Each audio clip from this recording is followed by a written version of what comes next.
तो एक to body system का सेंटर ऑफ मास निकालने का पूरा फॉर्मूला तो यही है, लेकिन अगर उनमें से पूछा है कि एक मास से कितने डिस्टेंस पे है सेंटर से, तो फिर उसका जो एक्स कोऑर्डिनेट है वो तो जीरो ले लेना पड़ेगा, वो तो आना ही नहीं है। इसको छोड़ दो और इन दोनों को मल्टीप्लाई करके टोटल मास से करो डिवाइड। 6 kg से निकालना है कितना दूर है 2 kg और 6 kg का सेंटर ऑफ मास, तो 6 kg को आपने नहीं लिखना। अगर आपने ये डिस्टेंस निकालना है तो वो 2 इंटू डिस्टेंस सारा 16 डिवाइड बाय बेटा दोनों को प्लस, तो ये आएगा 4।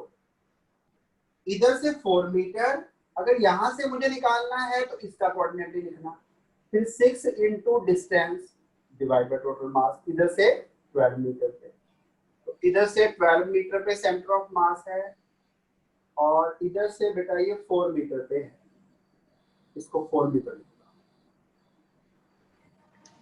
सो आई टोल्ड यू कि जिधर ज्यादा मास होता है सेंटर ऑफ मास उस तरफ रहता है। इसको मैंने बैलेंस करके दिखाया था आपको लास्ट टाइम, समवेयर ये यहाँ पे बैलेंस होता है। तो इसका क्योंकि वुड वाला जो पार्ट है ना उसका मास तो होगा कम, आयरन वाले पार्ट का मास होगा ज्यादा, तो सेंटर ऑफ मास आयरन की साइड पे रहेगा।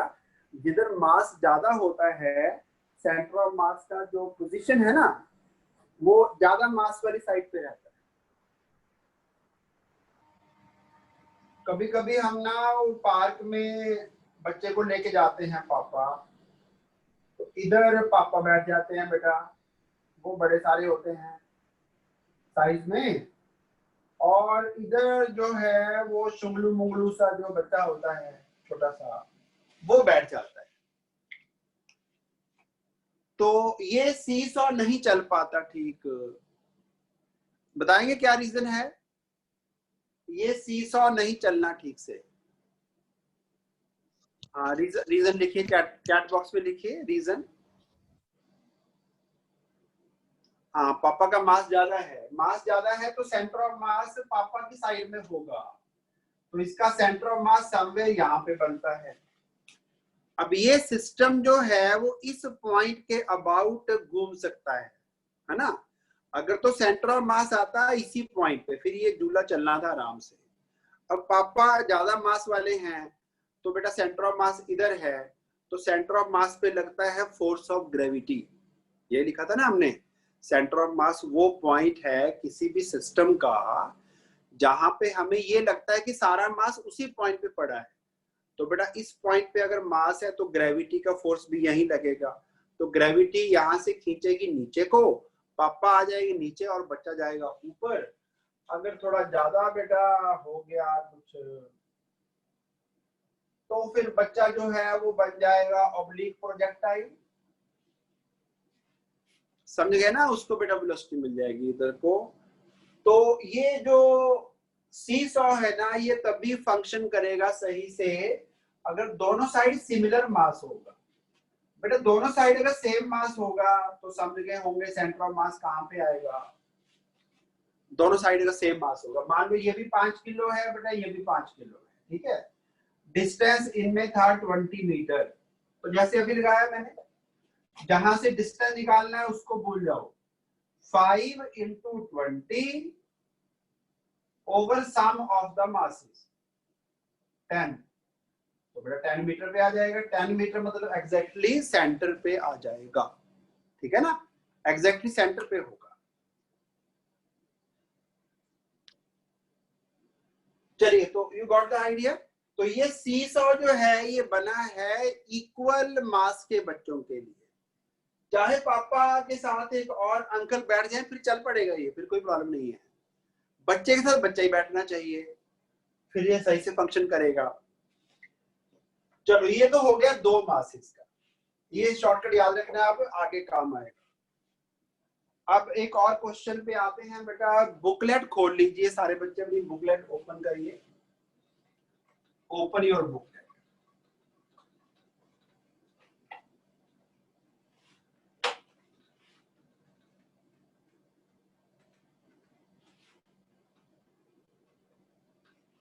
चलिए, तो न्यूमेरिकल असाइनमेंट खोलिए, इस चैप्टर की न्यूमेरिकल असाइनमेंट खोलिए।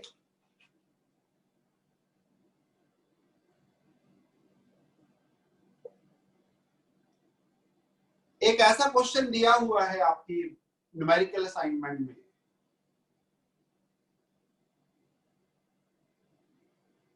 बेटा कोई बच्चा जरा पेज नंबर और क्वेश्चन नंबर लिख दो जरा, जिसको मिल गया page number question number. So question 4, page number 99. अच्छा, क्वेश्चन 4 पेज नंबर 99 बेटा खोल लीजिए, बाकी बच्चे भी इस क्वेश्चन को। ये वैसे एनसीईआरटी क्वेश्चन है, एनसीईआरटी क्वेश्चन।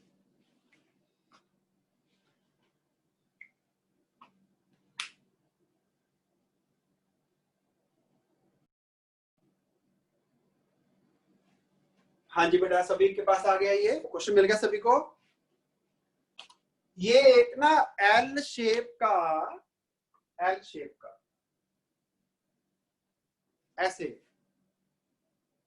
एल शेप इधर को है, ऐसे है।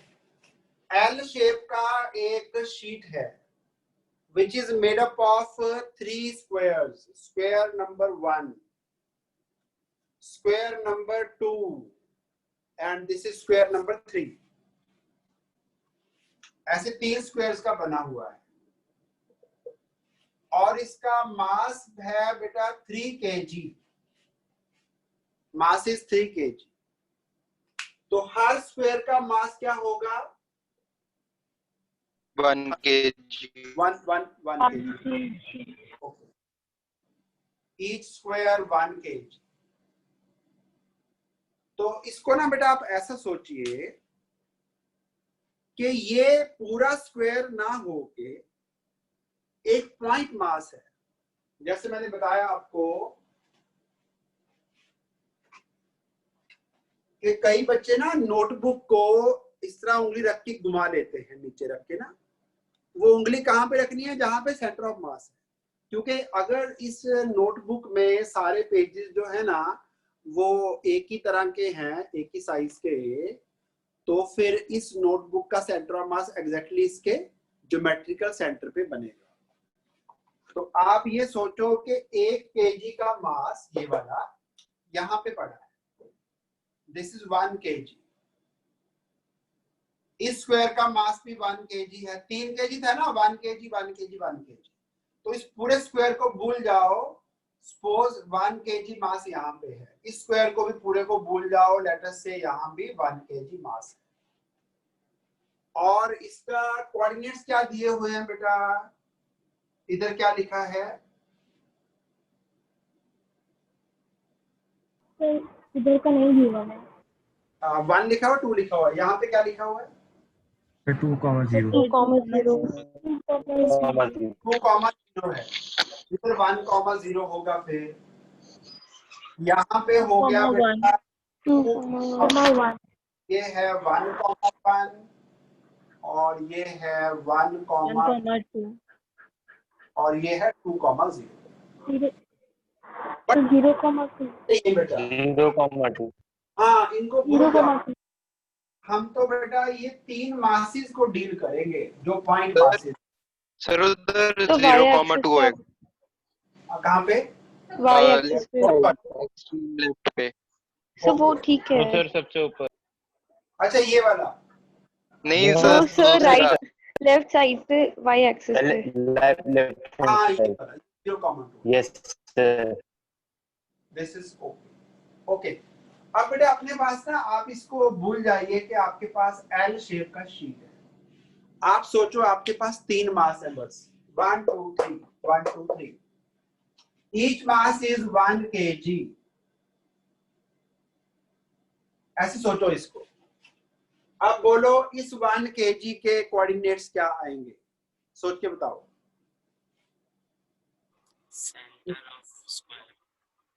हाँ, क्या कोऑर्डिनेट्स क्या होंगे? सोच के बताओ। 0.5 by 0.5। 0.5 और 0.5 यानी 1/2 1/2। आगे चलो बेटा।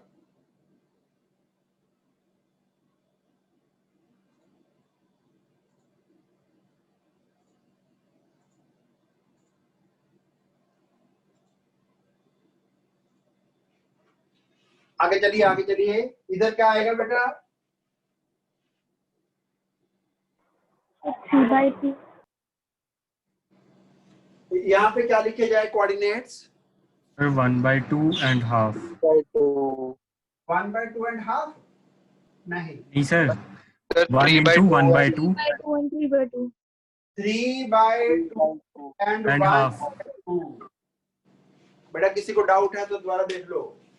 यहां तक हो गया 1 और आधा और जाना पड़ेगा आगे, 1 and half 3/2।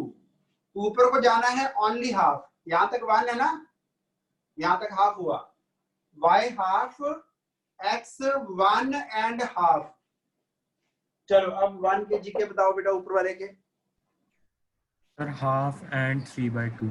Half and 3/2। Very nice, very nice. Madhu का आंसर भी ठीक है, काफी बच्चों ने सही आंसर दे दिया। अच्छा अब ये वाला फॉर्मूला लगाओ बेटा, आगे सॉल्व कर दो। x सेंटर ऑफ मास कितना आया और y सेंटर ऑफ मास कितना आया। इस बार m1 x1, m2 x2, m3 x3 भी आएगा, बट किसी का भी कोऑर्डिनेट इस पर 0 नहीं है, तो जो मैंने शॉर्टकट बताया था ना अभी 2 मासेस वाला, वो नहीं अप्लाई होगा।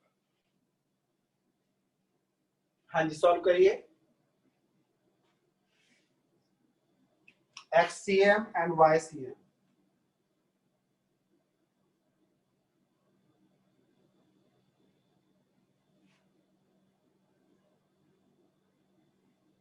Sir, 5/6.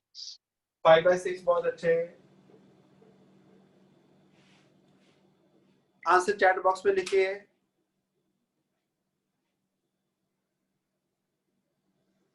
Right your answer in chat box.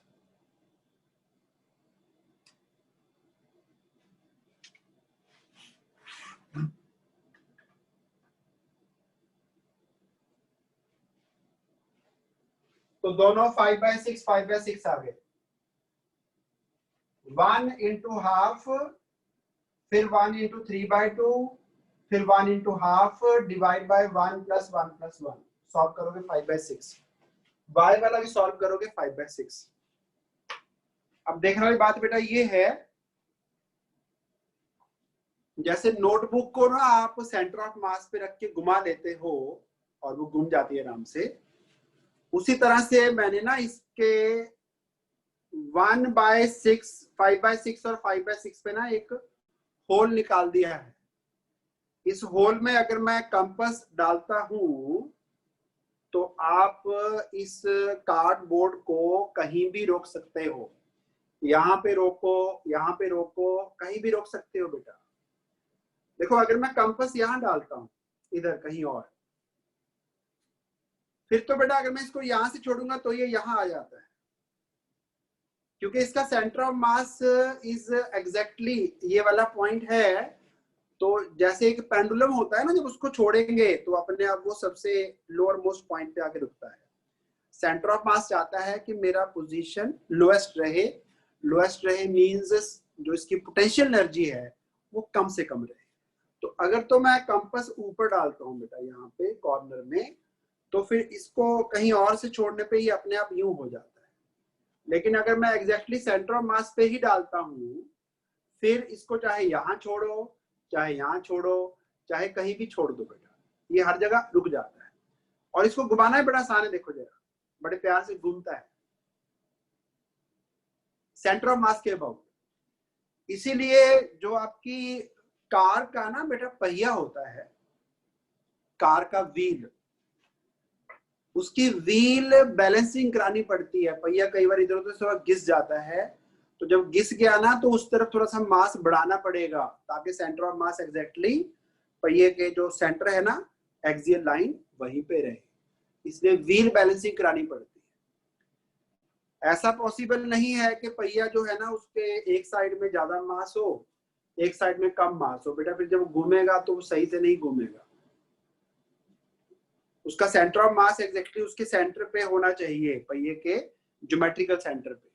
तो अगर पहिया ड्यू टू फ्रिक्शन थोड़ा ज्यादा घिस गया एक साइड से, तो उधर थोड़ा सा मास हमें डालना पड़ेगा। तो कार के पहिए को जरा ध्यान से देखना, आउटर साइड अगर एलॉय व्हील नहीं है, एलॉय व्हील है तो नहीं दिखेगा, फिर उसके अंदर लगता है पीस बेटा, वो फिर नजर नहीं आएगा आपको। अगर नॉर्मल पहिए हैं कार के, ऊपर एक ढक्कन सा लगा होता है, कहीं पर उसको निकाल देना तो दिख जाएगा आपको। सभी व्हील्स में ऑलमोस्ट एक एक पीस या दो दो पीस लगे होते हैं सेंटर ऑफ मास को सेट करने के लिए। कर लो, जरूरी है आप कर लो। हाँ जी हाँ जी, बोलो बेटा। किस सेटिंग कर ले, किस सेट कर रहे हो? संडे से पूछ रही मैं। पूछ लो इम्पोर्टेंट है। चलिए आगे चलते हैं बेटा। अगला क्वेश्चन है बेटा अब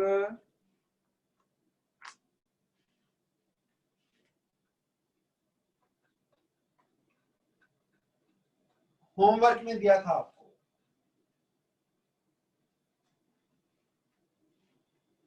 पहले होमवर्क नंबर 1 देख लेते हैं। होमवर्क 1 में बेटा मासेस थी आपके पास 4।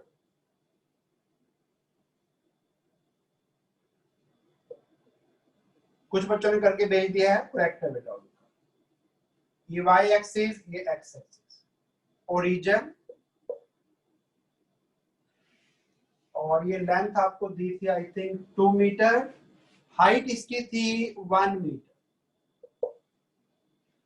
जरा बोलेंगे क्या क्या मास थे बेटा? ये वाला कितना था? So 2 kg. ये वाला 2 kg। This one 4 kg. 4 kg। ये 8 kg था I think. Yes sir. And this one 6 kg. 6 kg। तो इनके भी कोऑर्डिनेट्स लिख दो पहले और सेंटर ऑफ मास निकाल दो बेटा। तो ये हो गया 2,0, ये हो गया 2,1, और इधर बेटा हाइट हो गई 1 और एक्स कोऑर्डिनेट हो गया 0,1। करिए जरा सॉल्व, एक्ससीएम और वाईसीएम क्या आता है?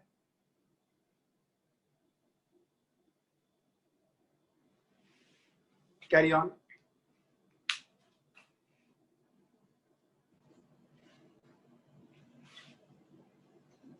अब निकालने हैं x and y coordinates of centre of mass. एक अपने पास ट्रायंगल है, उसके कॉर्नर्स पे 3 इक्वल मास रखे गए हैं।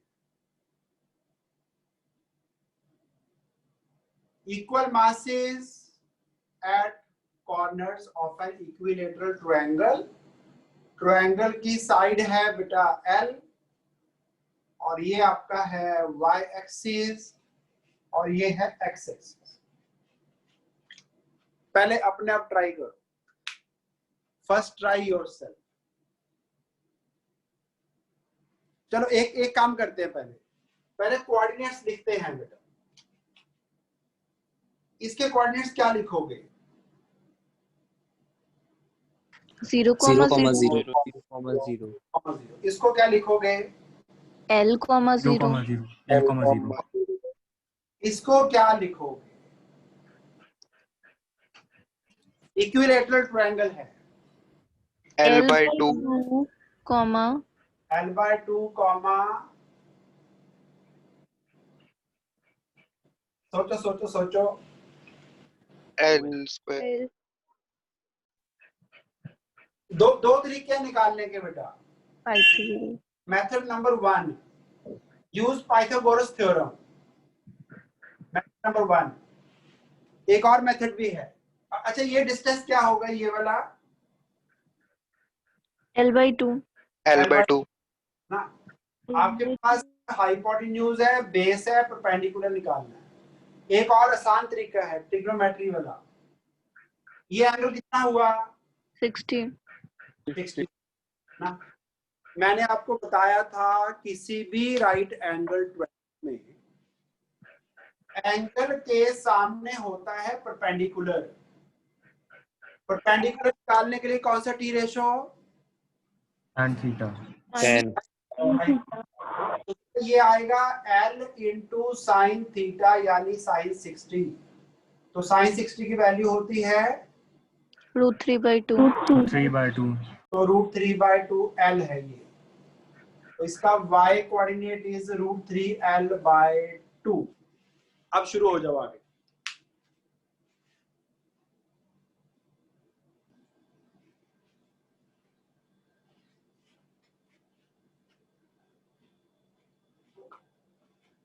m into 0, m into L, m into L/2 divide by total mass 3m करेंगे, L/2 आएगा। YCM निकालने के लिए m into 0, फिर m into 0, फिर m into √3L/2 divide by 3m। ये तो हट गया सारा, 0 था। 2 नीचे, एक 3 नीचे, m से m कैंसल, 3 नीचे, ऊपर √3, तो ये कैंसल होकर नीचे √3 आ जाएगा। चलिए, होप कोई डाउट नहीं होना चाहिए इसमें। अब करें।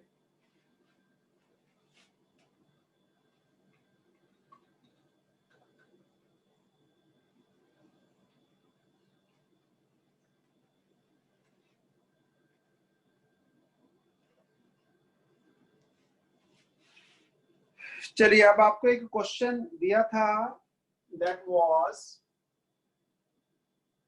एक क्यूबिकल स्ट्रक्चर था।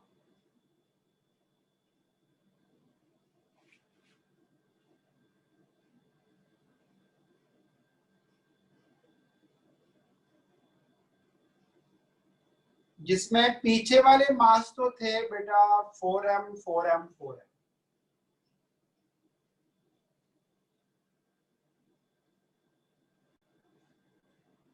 और फ्रंट वाले मास थे ओनली m ईच।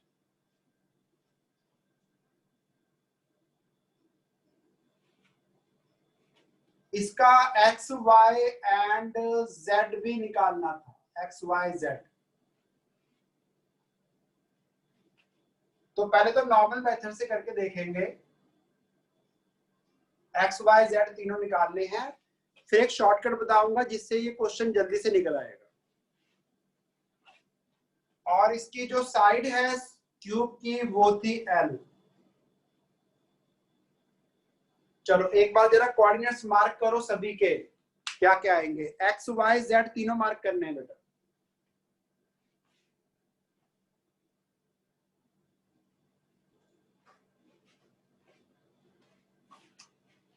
ओरिजिन के आएंगे 0,0,0। इधर बेटा, इधर को आ गए आप L, ऊपर को नहीं गए, L जेड की डायरेक्शन में नहीं गए। इधर आएगा बेटा L L, but z coordinate 0। इधर आएगा 0,L,0। अब जो इधर को है इनका बेटा z भी इक्वल टू L है सभी का, z इक्वल टू L। यहां पे पहुंचने के लिए इधर को जाओगे L, ऊपर को नहीं जाना, और बाहर को आओगे L। ये निकालने के लिए ना x के लॉन्ग जाना है ना y के लॉन्ग जाना है, ओनली z के लॉन्ग आना है। 0 0 L इधर आने के लिए y के लॉन्ग जाओगे L और z के लॉन्ग जाओगे L, बट x नहीं आएगा। 0 L, L। अब रह गए ये, इसका तो जान गए होंगे सारे क्या आना है। इधर क्या आना है,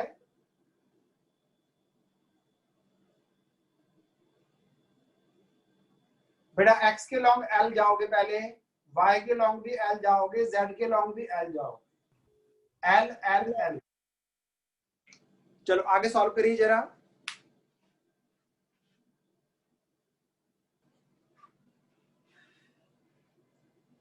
जिन्होंने ऑप्शन 4 लिखा है उनका आंसर ठीक है। Option 4 is correct option. अब इसको जल्दी जल्दी कैसे निकालना है, जो आपका ना जेई मेन का एग्जाम होता है, जेई मेन का एग्जाम,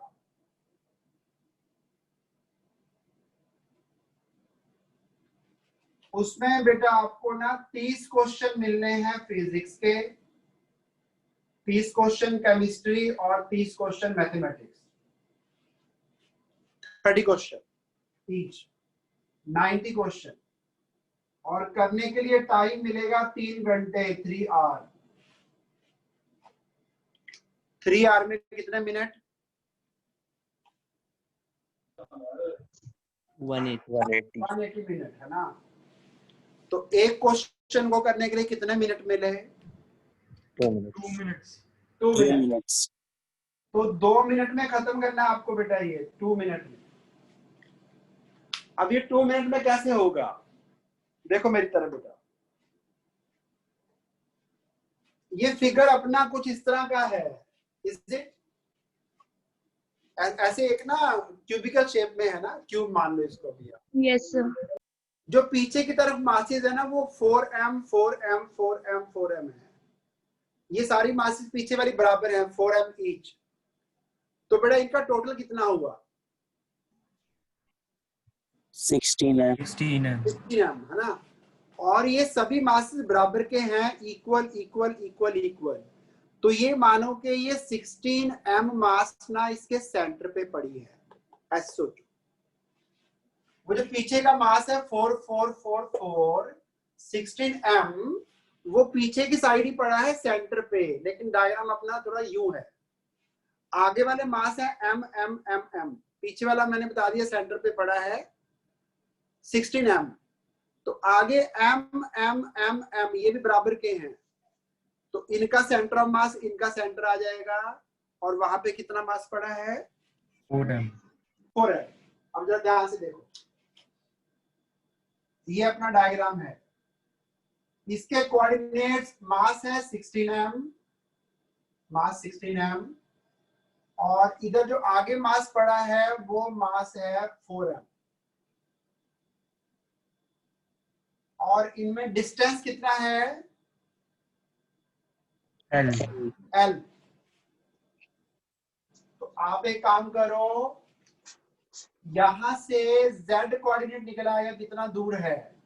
जहां से निकालना होता है अभी समझाया मैंने आपको, जहां से निकालना है उसको ले लो 0, 16 इंटू 0 प्लस 4 इंटू L। अभी किया हमने ना शुरू में, डिवाइड बाय टोटल। टोटल कितना? 20।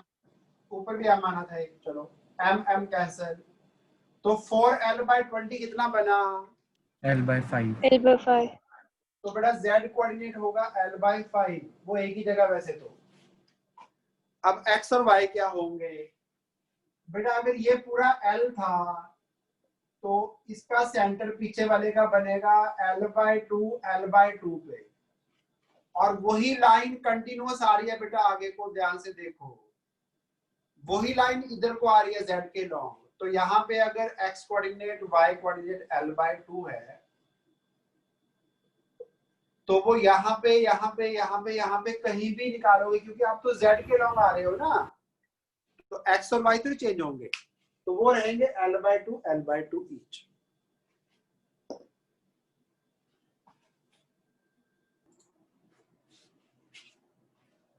Page 104 question number 20। एक टी शेप का ऑब्जेक्ट है,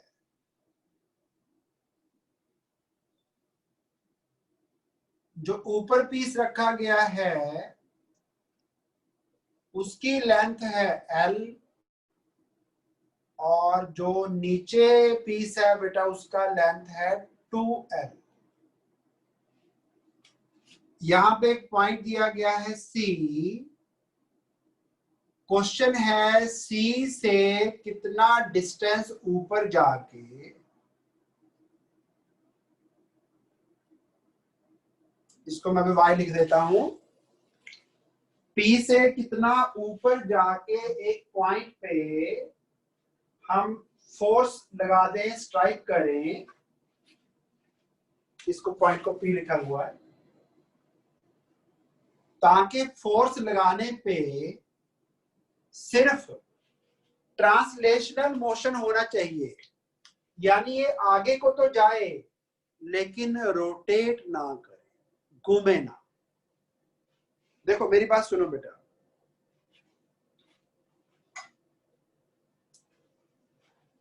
ये ट्रे है, इसमें मैंने मार्कर रख दिया। अगर मैं इसके सेंटर ऑफ मास के बजाय किसी और पॉइंट पे फोर्स लगा देता हूं, ऐसे कॉर्नर पे लगा रहा हूं, देखो तो ये पेन घूम भी गया और आगे को भी गया। देखो जरा ध्यान से, दोनों चीजें मैंने फोर्स जो है ना वो लगाई थोड़ी साइड में, ये देखो घूम गया। अगर मैं इसके सेंटर ऑफ मास पे फोर्स लगाऊं, एग्जैक्टली सेंटर ऑफ मास पे, थोड़ा सा बैलेंस करना मुश्किल होगा, कोई और आइटम।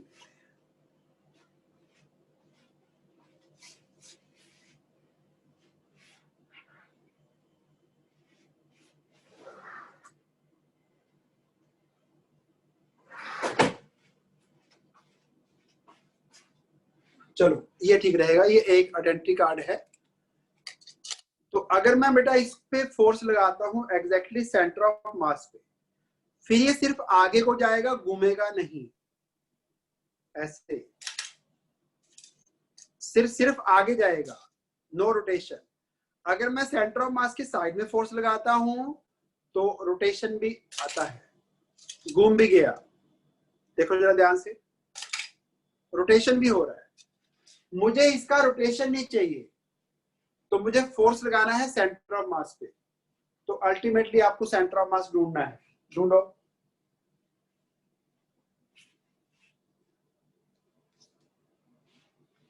ये लेंथ अगर L है तो ये वाली लेंथ 2L है, नीचे से 2L जोड़ा हुआ है। तो अगर इसका मास है m, तो इसका मास क्या है? इसका मास है, इसका मास 2m। बहुत अच्छे। तो इसको आप ऐसे सोचिए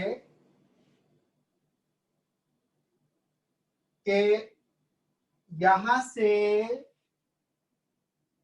इसके सेंटर ऑफ मास पे, सेंटर ऑफ मास मतलब ये पूरा डिस्टेंस 2L था, तो L डिस्टेंस पे जाके एक मास पड़ा है 2m सोचो इसको। और ये जो सीधे वाला हिस्सा है इसका मास है m, और जो कि इसके सेंटर ऑफ मास पे है, और इसका डिस्टेंस है 2L। तो इनका आपने सेंटर ऑफ मास निकालना है। ये ओरिजिन हो गया आपका 0। हाँ जी, सेंटर ऑफ मास ढूंढिए कहां पे आता है, यानी एक बार पॉइंट वापस समझा दो। दूर। हाँ जी, चैट बॉक्स में यहां से लिखिए, चैट बॉक्स एक बार वापस समझा दो। वापिस। ओके, वापिस देखो बेटा, इसका मास है, इस वाले का मास है 2m, और इसका सारा मास पड़ा होगा इसके सेंटर ऑफ मास पे, तो ये 2L है। तो ये कितना हुआ? L। तो यहां से डिस्टेंस L पे मास पड़ा है 2m। लेकिन जो ये वाला मास है ये था m ओनली, लेकिन ये नीचे से डिस्टेंस L पे पड़ा है, 2L पे, 2L डिस्टेंस 2L पे इसका मास m, और इसका सेंटर ऑफ मास यहाँ पे आएगा जो कि बॉटम से डिस्टेंस L पे है, लेकिन इसका मास था m और इसका मास था 2L। हाँ जी, ठीक है ठीक है, विश्वजीत बड़ा सही आंसर है, करेक्ट। और भी कई बच्चों ने सही आंसर दे दिया है, very good very good. Vishwajit का ठीक है, अंशवर्धन का ठीक है, सुबह लक्ष्मी का बेटा, हाँ m और 2m का सेंटर ऑफ मास निकालना है, करेक्ट।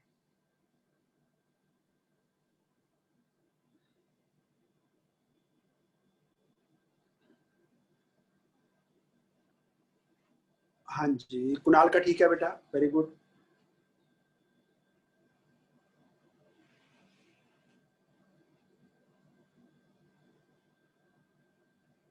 एक एक y कोऑर्डिनेट निकालना, y cm निकालना है, करेक्ट। कीर्ति का ठीक है बेटा,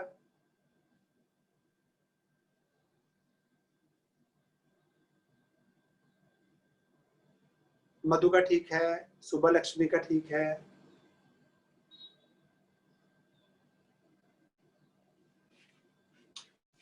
YCM,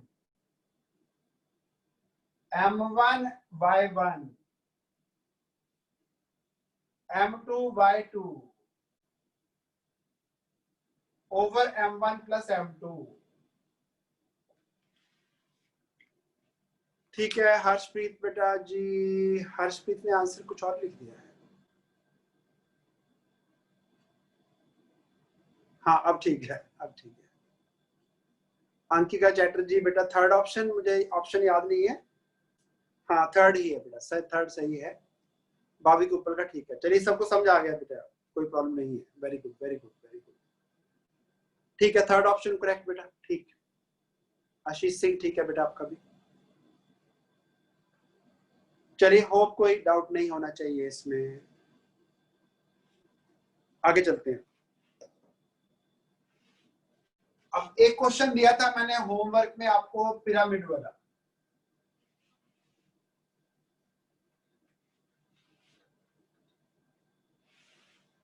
एक मिनट जरा मैं फाइल खोलूं होमवर्क वाली, जरा जस्ट 1 मिनट। पहले होमवर्क नंबर 3 बेटा, होमवर्क थर्ड क्वेश्चन, जिसमें 2 प्लेट्स हैं।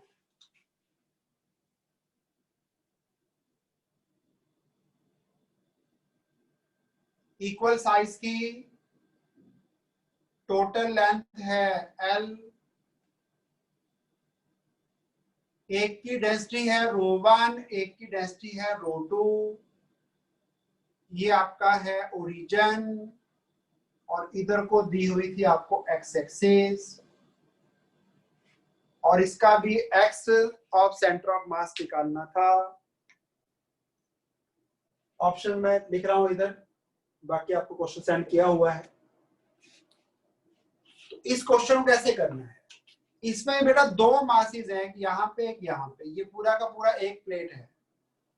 तो इसको आप ऐसे मानो कि आपका यहाँ पे सेंटर ऑफ मास है इस वाले पार्ट का, जिसका मास होगा ρ1 इंटू इसका वॉल्यूम। डेंसिटी इंटू वॉल्यूम होता है ना मास बेटा, density was mass by volume. तो मास लिखने के लिए डेंसिटी इंटू वॉल्यूम। तो वॉल्यूम तो दोनों का सेम ही है बेटा, इसका और इसका वॉल्यूम सेम है। इसका मास हो गया डेंसिटी ρ1 इंटू वी, और इसका सेंटर ऑफ मास समवेयर यहाँ पे बनेगा, और इसका मास हुआ ρ2 इंटू वी। अब क्वेश्चन है इनके कोऑर्डिनेट्स क्या आएंगे, एक्स कोऑर्डिनेट। हाँ जी लिखिए बेटा, ρ1 v का एक्स कोऑर्डिनेट क्या होगा, सोच के बताओ, सोच के। L/, का ना बोलना नहीं है, लिखना है चैट बॉक्स में। ρ1 v का एक्स कोऑर्डिनेट L/2 नहीं है, गलत।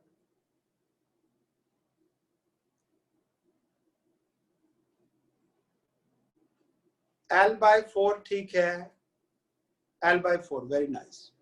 देखो बेटा बहुत सिंपल है, ये टोटल है L, तो ये कितना हुआ L/2, तो फिर ये कितना हुआ L/4। अब ठीक है, चलो अब बताओ जी इसका एक्स कोऑर्डिनेट क्या होगा, चैट बॉक्स में लिखेंगे।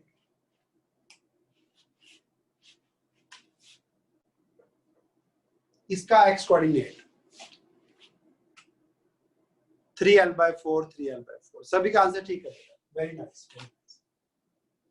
3L/4, बस आगे वही फॉर्मूला लगाओ बेटा, एक्स ऑफ सेंटर ऑफ मास वाला, XCM वाला फॉर्मूला लगाओ।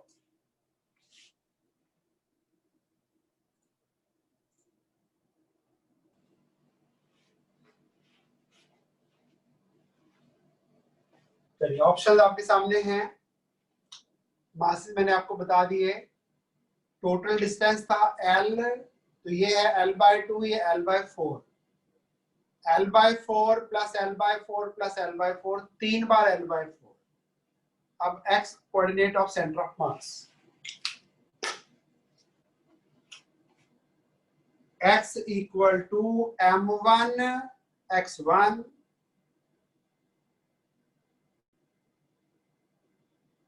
m2 x2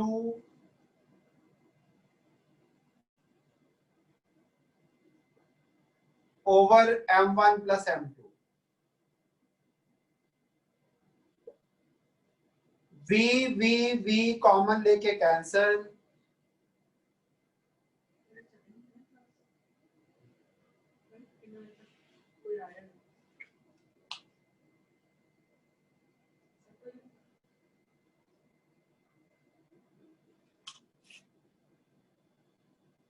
ये 4 एलसीएम लेके नीचे,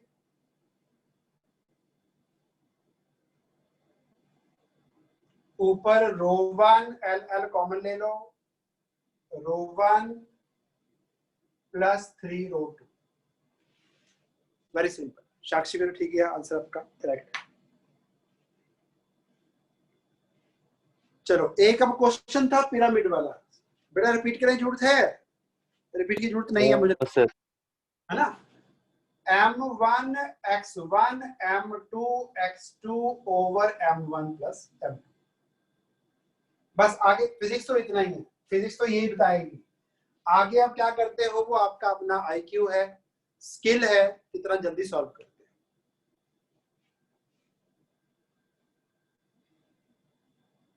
चलो अब एक क्वेश्चन था पिरामिड वाला, स्क्वायर पिरामिड।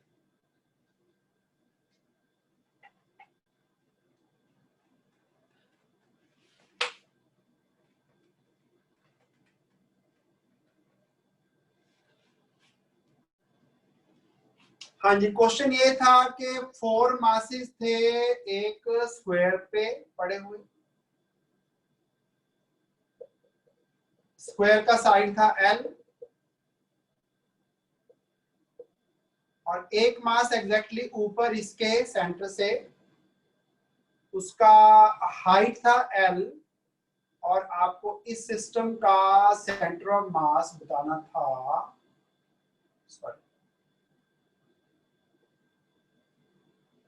कि इसका जो बॉटम है यानी कि स्क्वायर है वहां से कितनी हाइट पे है, इधर कितनी हाइट पे है।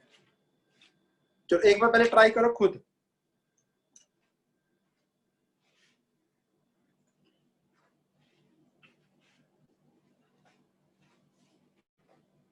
देखो मैंने बोला कि अगर सारे मास मास मास मास सेम है ना और वो सिमेट्रिकली डिस्ट्रीब्यूटेड हैं, तो ये मानो कि ये सारा मास m m m m यानी कि 4m वो इसके सेंटर पे पड़ा है। तो नीचे की तरफ मास 4m है, टॉप पे मास है m और इसका डिस्टेंस है यहां से l। तो इनका सेंटर ऑफ मास निकालना बॉटम से है, तो जहां से निकालना होता है उसका कोऑर्डिनेट 0 लिखो चाहे ना लिखो। फिर दूसरा मास m इंटू उसका coordinate l divide by total mass. Total mass बेटा अपनी है 5 है, तो ये नहीं आएगा, m से m कैंसिल हो जाएगा, तो करेक्ट आंसर है l बाय 5। होप कि कोई डाउट नहीं होना चाहिए। अब सर बस हमने y एक्सिस के अलोंग निकाला है। हाँ बेटा, हमें ये पूछा है कि बॉटम से ना कितनी हाइट पे है सेंटर ऑफ मास, बस y कोऑर्डिनेट पूछा है, ओनली y, x नहीं पूछा था, ओनली y। ठीक है, समझ आ गया बेटा? तो इधर को देखना है बस। चलिए ऑप्शन 4 सही है बेटा। अच्छा अब एक क्वेश्चन और मुझे कराना है। कभी कभी हमें निकालनी पड़ती है वेलोसिटी ऑफ सेंटर ऑफ मास, उसके लिए भी सिमिलर फॉर्मूला था। अगर आपको सेंटर ऑफ मास की वेलोसिटी निकालनी है VCM, उसका फॉर्मूला भी सिमिलर है m1 v1 plus m2 v2 upon m1 plus m2, m1 v1 plus m2 v2 over m1 plus m2।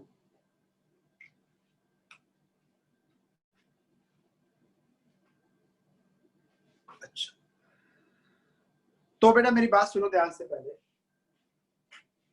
Velocity scalar के वेक्टर, वेलोसिटी का डायरेक्शन होता है कि नहीं होता है? वेक्टर है ना?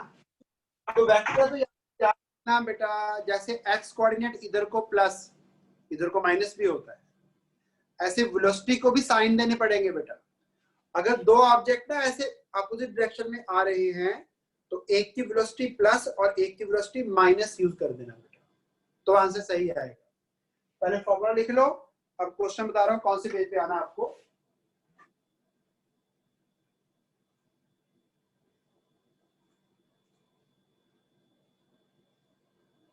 हाँ जी, ऑब्जेक्टिव क्वेश्चन में बेटा क्वेश्चन नंबर 8, ऑब्जेक्टिव क्वेश्चंस में क्वेश्चन नंबर 8 कौन सा पेज है जरा बोल देंगे? पेज नंबर 102 112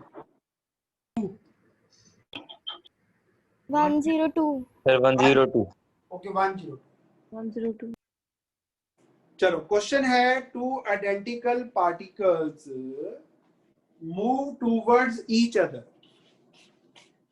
दो masses हैं similar, they are moving towards each other with velocities v and 2v। एक की वेलोसिटी 2v है, एक की वेलोसिटी v है, तो बताइए वेलोसिटी ऑफ सेंटर ऑफ मास क्या आएगी?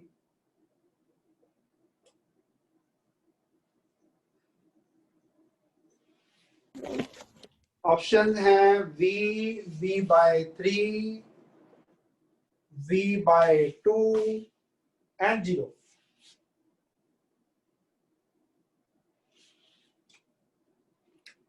भाभी का आंसर ठीक है,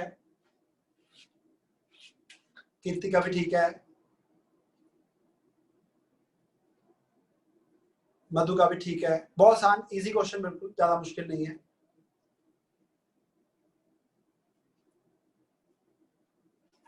इसको साइन +2v देना, इसको -v देना।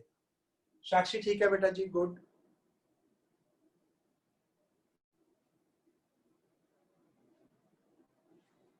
कर दीजिए फटाफट, जरा ज्यादा मुश्किल नहीं है।